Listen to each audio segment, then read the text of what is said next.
Bienvenidos, amados hermanos, a la lección número 11 para el 14 de diciembre del año 2019.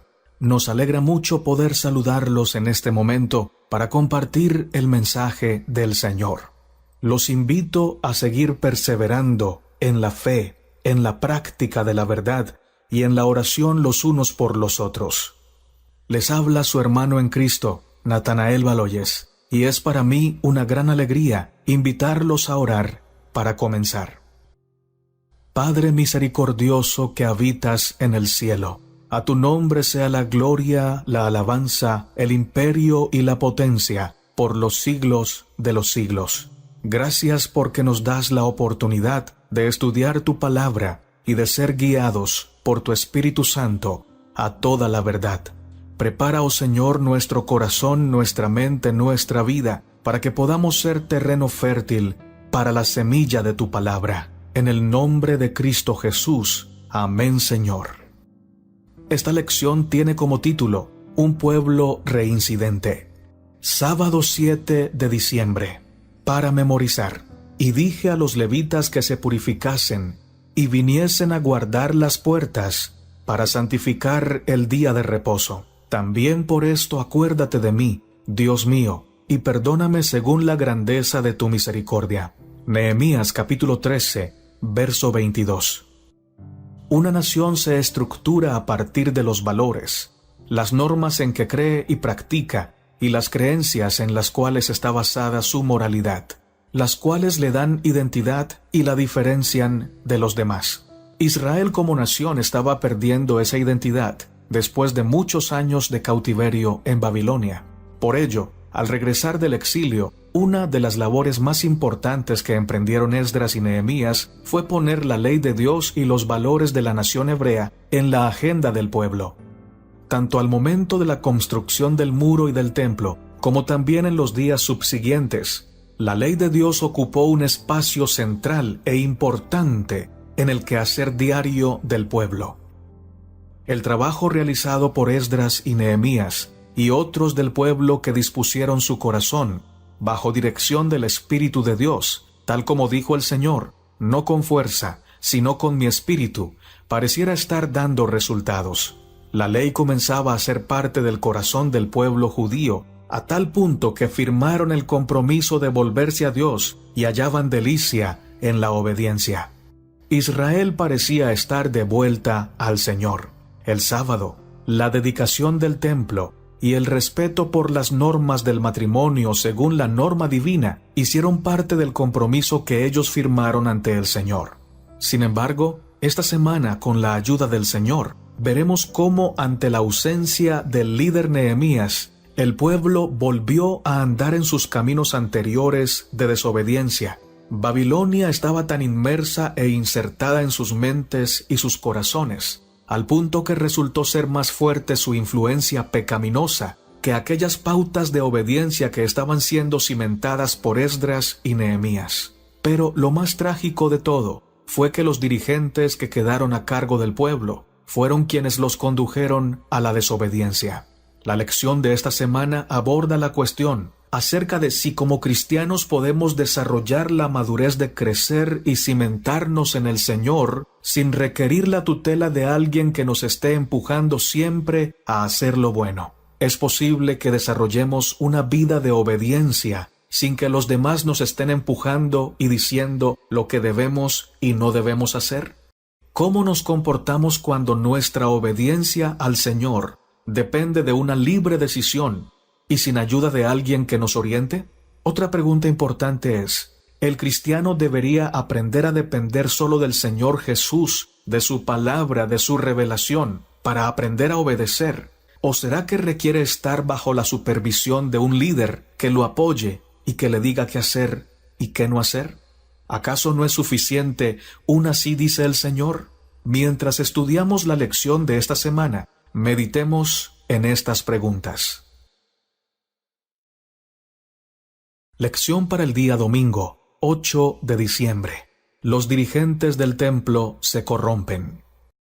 El gran conflicto tiene lugar todos los días y en todas las facetas de nuestra vida. Una de las armas más poderosas que ha usado el enemigo de Dios es la infiltración en el pueblo de Dios, y a partir de ello, ha logrado desviar en muchas ocasiones al pueblo.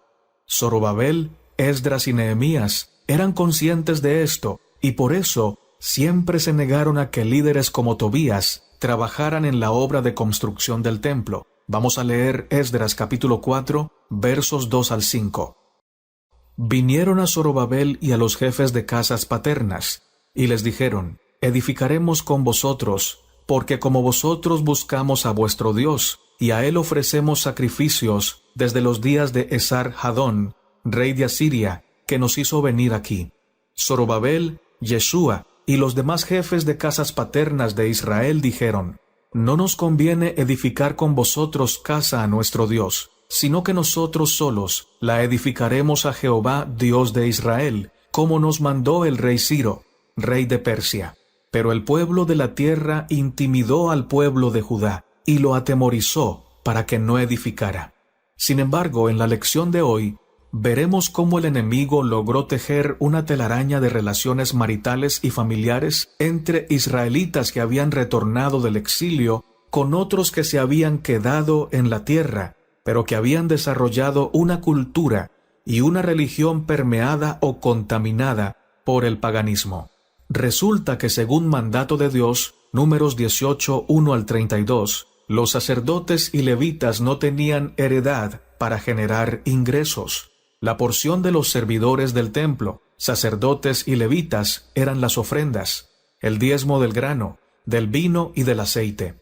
Esto garantizaba que hubiera alimento en el templo, la casa de Dios. Ver Malaquías capítulo 3, verso 10. Y Dios fuese honrado y adorado. Sin embargo, los enemigos de Dios idearon un plan malévolo que tenía los siguientes componentes. Objetivo general: tomar el control de la nación. Objetivo específico: tomar el control del templo. Objetivo específico número 2: obstaculizar los servicios del templo. Y la estrategia derivada o la estrategia que utilizarían para lograr estos objetivos era neutralizar el servicio de los levitas, cortando el suministro de recursos a los levitas. Estrategia operativa: usar los almacenes del templo para otros fines. Allí donde estaban ubicados los almacenes del templo, reacondicionaron una suite con todas las comodidades para que viviera allí el que iba a tomar el control del templo y luego el liderazgo de la nación. Este iba a ser Tobías. La táctica de operación sería la siguiente: infiltrarse a través de redes maritales y familiares para controlar o manipular al sumo sacerdote. Aprovecharon que Nehemías no estaba en Jerusalén.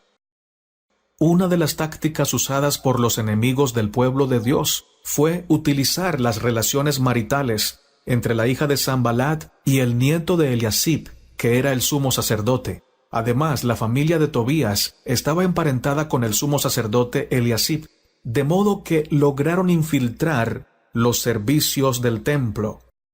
Tobías aprovechó su cercanía al sumo sacerdote, convenció a los dirigentes de arrendar los almacenes del templo.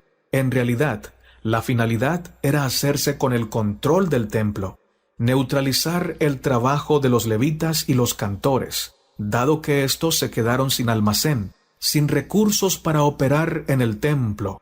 De esa manera se suspendían los servicios del templo y Dios no recibía la honra debida a su nombre, como dice Salmos 96:8.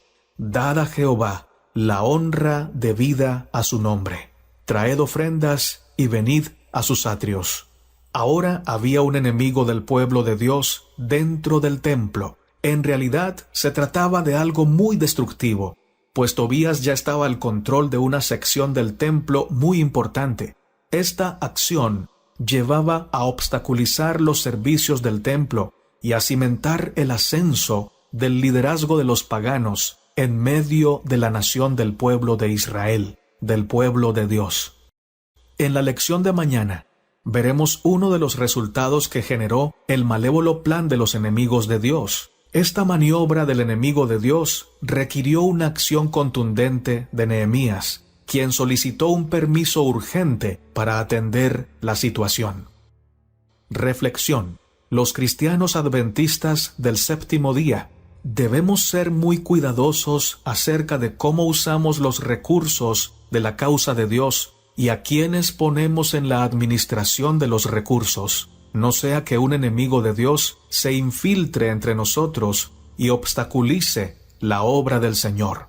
El apóstol Pablo dice: no ignoramos las maquinaciones del enemigo. Segunda de Corintios 2:11. Nuestra única salvaguardia es cimentarnos en un así dice el Señor, y entregarnos en humildad y en total dependencia a Cristo todos los días, para que Él nos enseñe a interpretar de manera sabia y equilibrada el escrito está. Lección para el día lunes, 9 de diciembre. Los levitas en los campos. El plan de los enemigos de Dios comienza a dar resultados, dado que al subarrendar los graneros del templo, los levitas se quedaron sin suministros suficientes para vivir. Tengamos en cuenta que esa era su única fuente de ingresos. Se corrió la noticia que se habían alquilado los almacenes del templo. Las personas ya no confiaban en la administración de los almacenes del templo, que para ese entonces estaban siendo ocupados por un pagano. Esto hizo que disminuyeran las ofrendas y el diezmo al templo. Es decir, si alguien intentaba llevar estos recursos, quien los recibía era Tobías, que controlaba esa sección del templo que ahora estaba convertida en una suite para el nuevo dirigente infiltrado en el pueblo de Dios. Vamos a leer Nehemías capítulo 13, versos 10 al 14. ¿Qué intentaba solucionar Nehemías? Encontré asimismo que las porciones para los levitas no les habían sido dadas, y que los levitas y cantores que hacían el servicio habían huido cada uno a su heredad. Entonces reprendí a los oficiales y dije: ¿por qué está la casa de Dios abandonada? Y los reuní y los puse en sus puestos. Y todo Judá trajo el diezmo del grano, del vino y del aceite a los almacenes. Y puse por mayordomos de ellos al sacerdote Selemías y al escriba Sadoc, y de los levitas de Pedaías, y al servicio de ellos a Hanán, hijo de Zacur, hijo de Matanías, porque eran tenidos por fieles, y ellos tenían que repartir a sus hermanos. Acuérdate de mí, oh Dios, en orden a esto, y no borres mis misericordias que hice en la casa de mi Dios y en su servicio. Los levitas no estaban recibiendo lo suficiente para sostenerse, y se vieron en la necesidad de regresar a los campos, tal vez como jornaleros o trabajando en alguna hacienda de familiares para ganarse la vida y sostenerse, dado que no había alimento en la casa del Señor. Esto sin duda obstaculizaba los servicios del templo y hacía retroceder los avances del pueblo de Dios en su propósito de restablecer completamente la adoración al Señor. La situación era muy lamentable, puesto que un pagano ahora estaba ministrando los recursos de la casa del Señor. La escritora Elena de White escribió: no solo se había profanado el templo, sino también se había dado una aplicación incorrecta a las ofrendas. Esto propendió a desalentar la liberalidad del pueblo. Habiendo éste perdido su celo y su fervor, le costaba mucho pagar sus diezmos. La tesorería de la casa del Señor estaba mal provista, y muchos de los cantores y otros empleados en el servicio del templo, al no recibir suficiente sustento, habían dejado la obra de Dios para trabajar en otra parte. Profetas y Reyes, página 491. El plan de los paganos de neutralizar el servicio de los levitas, obstaculizar los servicios del templo, controlar el templo y con ello la nación, ya iba en su segunda fase. Nehemías es enterado de la situación y se dirige a Jerusalén para poner orden en la situación. Lo primero que hace Nehemías es expulsar a Tobías, infiltrado en el templo, con todas sus pertenencias. Era necesario actuar con contundencia y sin contemplaciones. El servicio a Dios y la seguridad de la nación estaban en riesgo. La segunda acción de Nehemías es reemplazar a los dirigentes de Israel que estaban a cargo del templo. Irónicamente, el único que no se pudo reemplazar fue Eliasib, por una norma que establecía el servicio sumo sacerdotal por el linaje generacional de Aarón. La estrategia de Nehemías fue delegar muchas de las funciones del sumo sacerdote en otros líderes de confianza. Con ello logró neutralizar el pernicioso liderazgo del sumo sacerdote mientras mantenía su cargo controlado. Esta acción hizo que se recuperara la confianza nuevamente en la administración del templo. Lo importante es que el pueblo apoyó a Nehemías en la restauración administrativa y devocional del culto de Dios. Reflexión. La historia de Israel nos enseña que cuando se han afectado los servicios de la casa de Dios o su iglesia ha sufrido opresión u oprobio, las decisiones deben ser radicales con el fin de restablecer la verdadera adoración a Dios. Lección para el día martes, 10 de diciembre. Diezmos y ofrendas. Una vez que se neutraliza el plan de los enemigos de Dios y se restablecen las funciones de los almacenes del templo, bajo la administración de nuevos dirigentes, era necesario volver la atención del pueblo a la adoración a Dios, según se menciona en Salmos 96:8. Dad a Jehová la honra debida a su nombre, traed ofrendas y venid a sus atrios. Vamos a leer Números capítulo 18, versos 21 al 24. Números 18, 21 al 24 nos dice: Y he aquí yo he dado a los hijos de Leví todos los diezmos en Israel por heredad, por su ministerio, por cuanto ellos sirven en el ministerio del tabernáculo de reunión. Y no se acercarán más los hijos de Israel al tabernáculo de reunión, para que no lleven pecado por el cual mueran. Mas los levitas harán el servicio del tabernáculo de reunión, y ellos llevarán su iniquidad. Estatuto perpetuo para vuestros descendientes, y no poseerán heredad entre los hijos de Israel, porque a los levitas he dado por heredad los diezmos de los hijos de Israel, que ofrecerán a Jehová en ofrenda, por lo cual les he dicho: entre los hijos de Israel no poseerán heredad. Malaquías 3:10. Traed todos los diezmos al alfolí, y haya alimento en mi casa. Y probadme ahora en esto, dice Jehová de los ejércitos, si no os abriré las ventanas de los cielos, y derramaré sobre vosotros bendición, hasta que sobreabunde. Segunda de Corintios 9:6 al 8. Por esto digo, el que siembra escasamente, también segará escasamente, y el que siembra generosamente, generosamente también segará. Cada uno dé como propuso en su corazón, no con tristeza ni por necesidad, porque Dios ama al dador alegre, y poderoso es Dios para hacer que abunde en vosotros toda gracia, a fin de que teniendo siempre en todas las cosas todo lo suficiente, abundéis para toda buena obra. En la lección de hoy, vemos cómo Nehemías se enfoca en recuperar la confianza del pueblo, para que devolvieran los diezmos y las ofrendas, según las ordenanzas del Señor para Israel. Para ello nombró personas de gran reputación, con lo cual se recuperó la confianza en la administración del templo. Los diezmos y ofrendas son importantes porque sin estos no hay recursos en la causa de Dios para sostener su servicio en este mundo. Luego, si el reino de Dios no se promueve, el enemigo toma ventaja. La nación adopta costumbres y valores paganos, pierde su identidad y pierde de vista a su Dios, y lo siguiente que ocurre es la ruina nacional. Por eso, generaciones tras generaciones, el pueblo de Dios ha dado mucha importancia al sostenimiento de su obra. Esto es tan esencial que se encuentra en la base de la adoración.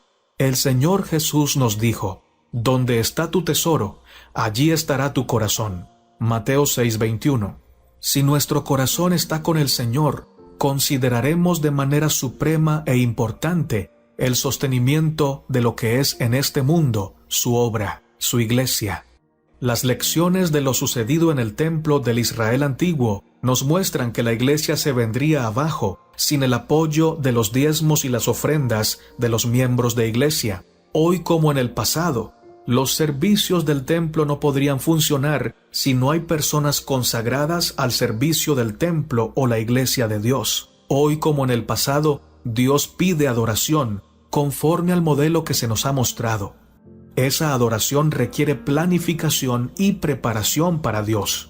Los servicios de su obra requieren recursos para ser sostenidos. La evangelización del mundo requiere recursos. Cuando no hay cómo proveerlos, o cuando hay cómo proveerlos pero la gente decide no darlos, la obra de Dios tiende a decaer, aunque seguirá adelante porque el que la sostiene es el mismo Señor, y los que dejemos de dar, nos perderemos de la bendición de participar activamente en la proclamación de la palabra del Señor.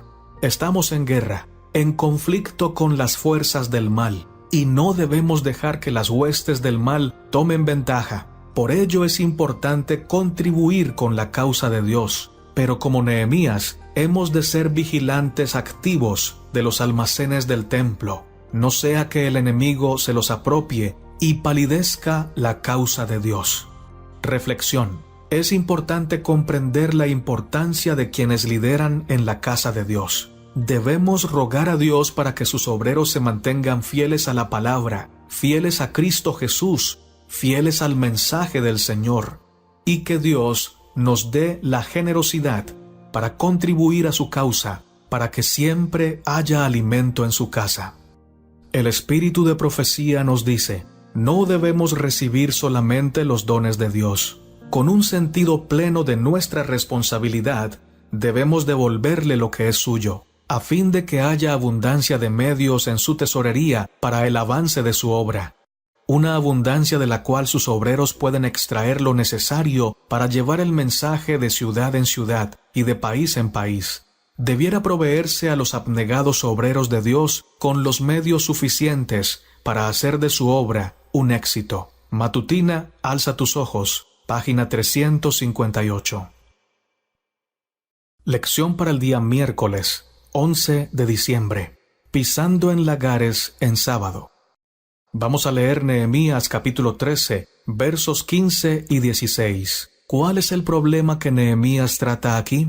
En aquellos días vi en Judá a algunos que pisaban en lagares en el día de reposo, y que acarreaban haces y cargaban asnos con vino, y también de uvas, de higos y de toda suerte de carga, y que traían a Jerusalén en día de reposo. Y los amonesté acerca del día en que vendían las provisiones. También había en la ciudad tirios que traían pescado y toda mercadería, y vendían en día de reposo a los hijos de Judá en Jerusalén. En este día estudiaremos otra de las consecuencias del descuido de la administración del templo. Cuando el pueblo dejó de recibir los servicios del templo, no fue alimentado por las enseñanzas de Jehová, Dios de Israel. Los mandamientos del Señor fueron olvidados o sacados del contexto de la santidad, haciéndolos comunes y corrientes al modo de pensar de los que estaban culturizados por Babilonia.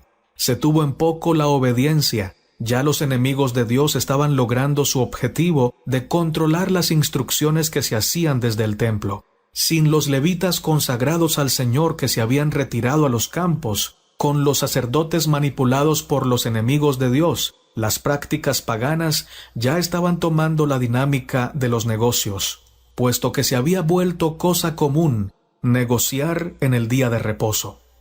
Triste situación. Tobías no solo estaba profanando el templo, sino que en alianza con el sumo sacerdote habían llevado al pueblo a profanar el sábado. No se sabe si Eliasib estaba actuando bajo manipulación de los enemigos de Dios o lo estaba haciendo a sabiendas y voluntariamente para defender intereses personales y familiares. El tema es que la desobediencia estaba infectando a todo el pueblo. Se había reactivado el comercio en sábado. Los fenicios, por cierto, gente idólatra, estaban importando productos desde Tiro y toda la logística de ingreso a Jerusalén se estaba realizando en el día del Señor, en el día de reposo. Las fábricas de vino estaban operando en sábado y los nobles de Israel estaban involucrados en estos negocios. La pregunta es, ¿quién había dado la orden de contrariar el mandato divino? Seguramente ahora que Tobías el pagano estaba en el control del templo y el sumo sacerdote estaba manipulado por él, se le facilitaba a estos paganos llevar a cabo sus transacciones comerciales. A estas alturas resulta importante recordar la importancia del día de reposo del sábado para el Señor y para su pueblo. Leamos lo que dice Ezequiel capítulo 20, versos 12 al 13. También les di mis sábados como una señal entre ellos y yo, para que reconocieran que yo, el Señor, he consagrado los sábados para mí. Pero el pueblo de Israel se rebeló contra mí en el desierto, desobedeció mis decretos y rechazó mis leyes, que son vida para quienes los obedecen. Esa queja de Dios en tiempos de Ezequiel volvía a ser la queja de Dios después del exilio. Los sábados estaban siendo otra vez profanados. Por ello, de la misma manera como Nehemías se opuso a la profanación del templo, se opuso también a la profanación del sábado y adoptó medidas radicales para evitar estas prácticas. La reacción de Nehemías es proporcional a los valores que intenta proteger. ¿Qué sería del pueblo de Dios si se le quitaba el sábado y la adoración a su Creador? Ya no quedaba nada, no había identidad, y como mencionamos en la lección del martes, sin identidad se pierde de vista a Dios, y lo que sigue es la ruina nacional. Otra vez la intervención de Nehemías, drástica y radical, conduce a la nación lejos del desastre y cerca de Dios. Reflexión. La historia de Nehemías y sus acciones para volver el pueblo a Dios son un ejemplo claro de lo que deberían ser los cristianos comprometidos con los asuntos de Dios. Cuando romper los mandatos del Señor se vuelve algo normal, siempre ha habido hombres y mujeres de Dios que se levantan para vindicar su nombre. Dios quiere ver hoy más hombres y mujeres que como Nehemías y como el salmista digan: el celo de tu casa me consume.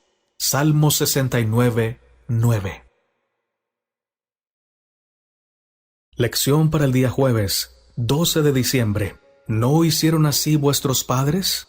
En la lección de este día, veremos cómo Nehemías se enfoca en la observancia del sábado, dándole una importancia capital a este asunto. Sin duda, el mandamiento del sábado era uno de los que más identidad le daba al pueblo de Dios, y a través de los tiempos sigue siendo así. Dios dice de los que cumplen el mandamiento del sábado, que los hará estar en las alturas de la tierra. Isaías 58, 13 y 14, lo cual indica un sitio especial entre las familias y las naciones de la tierra. Nehemías plantea una pregunta que al mismo tiempo sugiere una respuesta.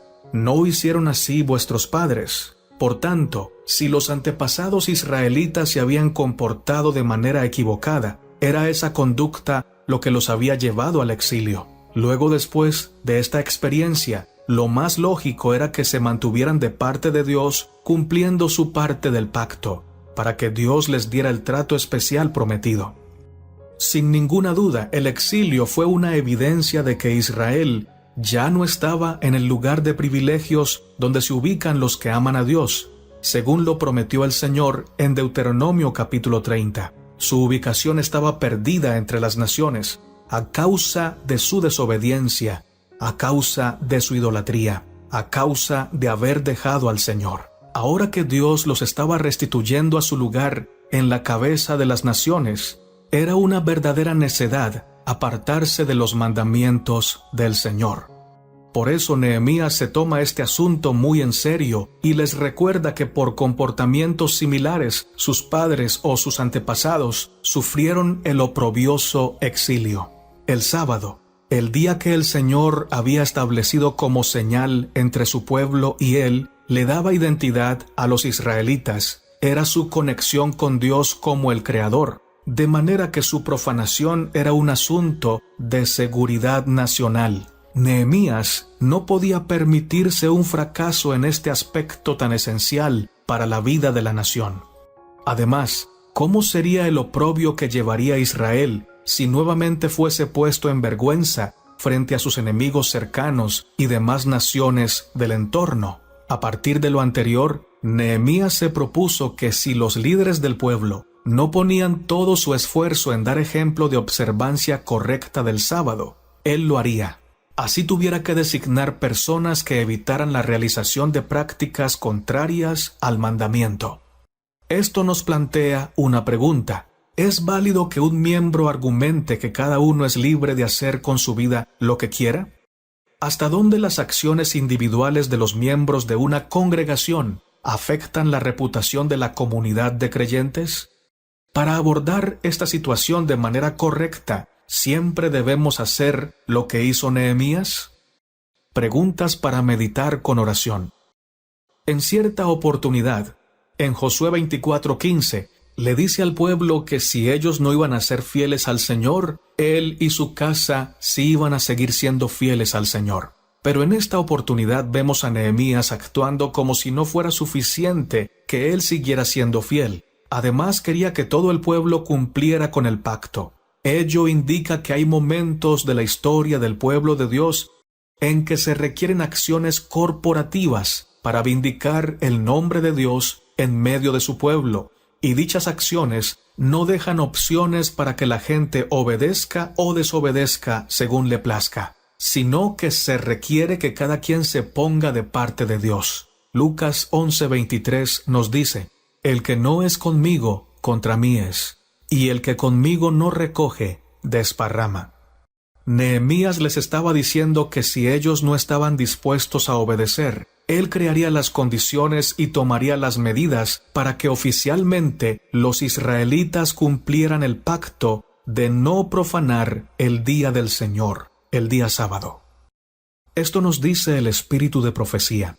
Les dijimos a nuestros amigos que en cuanto a la observancia del sábado, hemos estudiado el ejemplo y las enseñanzas de Cristo, quien a menudo pasaba el sábado haciendo esfuerzos fervientes para sanar y enseñar, que creíamos que una de nuestras hermanas que estaba cuidando a una familia enferma estaba guardando el sábado, tanto como quien dirigía una división de la escuela sabática, que Cristo no pudo agradar a los fariseos de su tiempo y que no esperábamos que nuestros esfuerzos para servir al Señor satisfacieran a los fariseos modernos. Mensajes Selectos, tomo 3, página 295. Lección para el día viernes, 13 de diciembre, para estudiar y meditar. Al llegar a esta lección, es pertinente exponer una síntesis de la lección de la semana. Primero, sin duda, es claro que los enemigos del pueblo de Dios habían urdido o ejecutado un plan para que Israel no prosperara en su propósito de ocupar el lugar que Dios tenía para ellos como nación en el mundo de su tiempo. Segundo, los enemigos de Israel idearon estrategias para llevar a cabo su plan. Entre esas podemos identificar: infiltrar al pueblo de Dios promoviendo matrimonios mixtos con paganos, y con estos matrimonios buscaban incrementar su influencia negativa para desviar al pueblo de Dios, usar las relaciones maritales para manipular a los dirigentes de Israel y reducir la importancia de cumplir el pacto con Dios, disminuir la identidad de Israel y fundirlo en medio de las naciones, haciéndolo parecer a cualquier pueblo pagano de aquellos tiempos.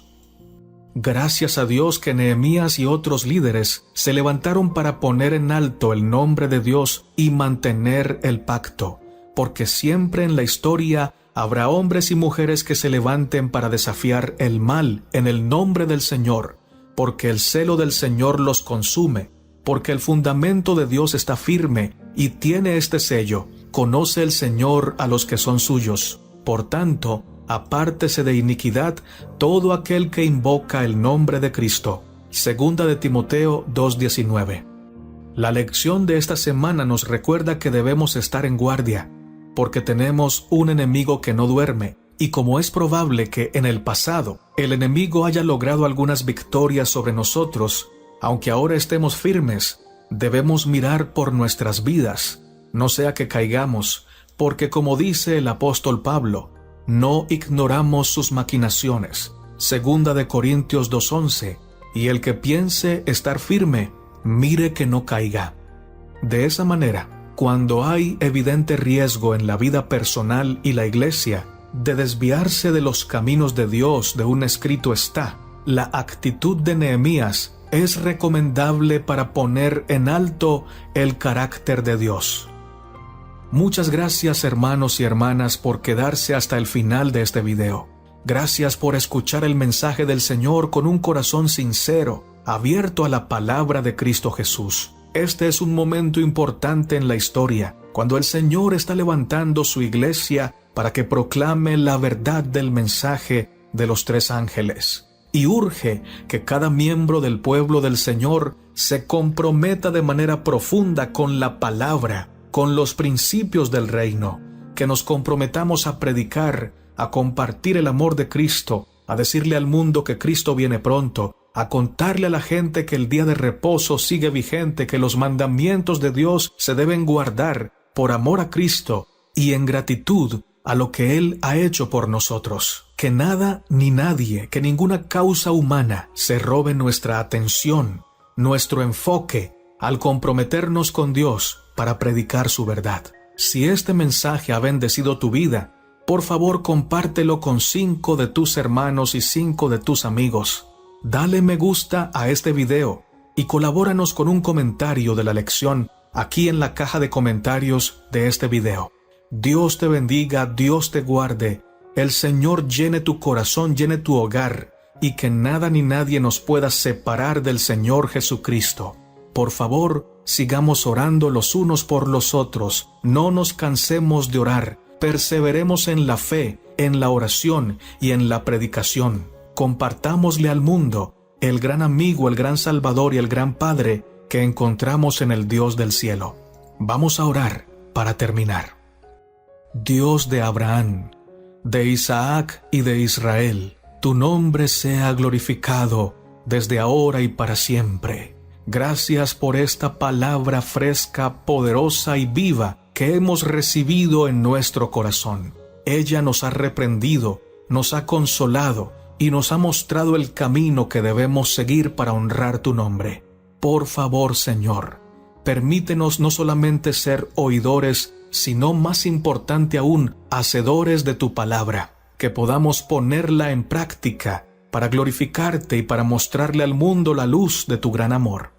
En este momento clamamos a ti, el Dios Todopoderoso y el Dios Misericordioso, para que tengas en cuenta cada petición que mis hermanos han escrito y escriben constantemente en sus comentarios. Bendice sus familias, bendice, oh Señor, sus proyectos misioneros, bendice los grupos pequeños de cada hermano y cada hermana, bendice cada pastor, cada anciano, cada laico, cada misionero en lugares lejanos. Provéeles lo suficiente para que puedan sustentarse y predicar con fervor y con ahínco que Cristo viene pronto. Señor, a los que están tristes porque han perdido su hogar, a los que están tristes porque han sido engañados, a los que se sienten solos, a los que están a punto de tirar la toalla porque creen que ya no hay más esperanza, por favor, enciende en sus corazones la llama de tu palabra, la llama de tu amor, la llama de tus promesas, y que ese hermano y esa hermana puedan levantarse, aferrarse a ti, afirmarse en la roca y nunca darse por vencidos. Gracias porque escuchas esta oración y la respondes en tu gran amor, según tu santa voluntad. En el nombre de Cristo Jesús. Amén, Señor. Maranata, hermanos y hermanas, estemos preparados por la gracia del Señor, porque nuestro amado Rey, el Señor Jesucristo, viene pronto.